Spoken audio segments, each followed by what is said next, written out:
Welcome to another episode of Improving Sales Performance Workshops. I want to introduce you to a concept today that will help you sell better. It's about lead scoring. I'm going to start by breaking it down for you.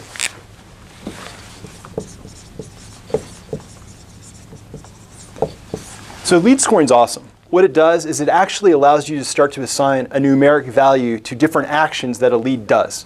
Let me show you. Let's pretend there's a guy named Mike. Mike goes to your website and he downloads an ebook.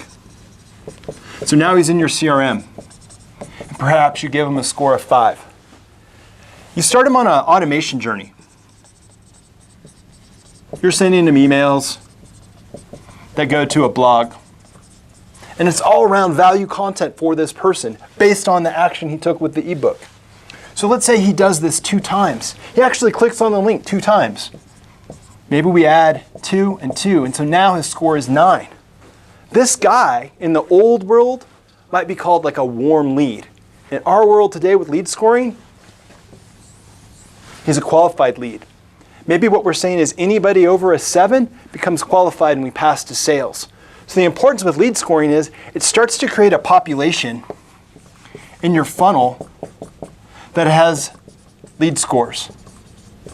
And if you're a sales manager, what you can do is you can start divvying out these leads to your sales team and prioritizing their activities.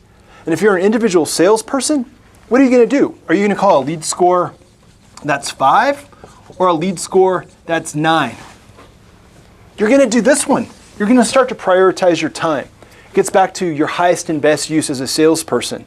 And this tool, lead scoring, is something that does just that. So my advice to you would be, if you can, start to look into lead scoring in your organization. And if you already have it, learn a little bit more. Get involved. Start understanding how you can create the math behind the lead scores so that you can leverage up your team and be really efficient with what you do and how you sell. That's the episode. I appreciate you joining us. Go out there and make some great sales.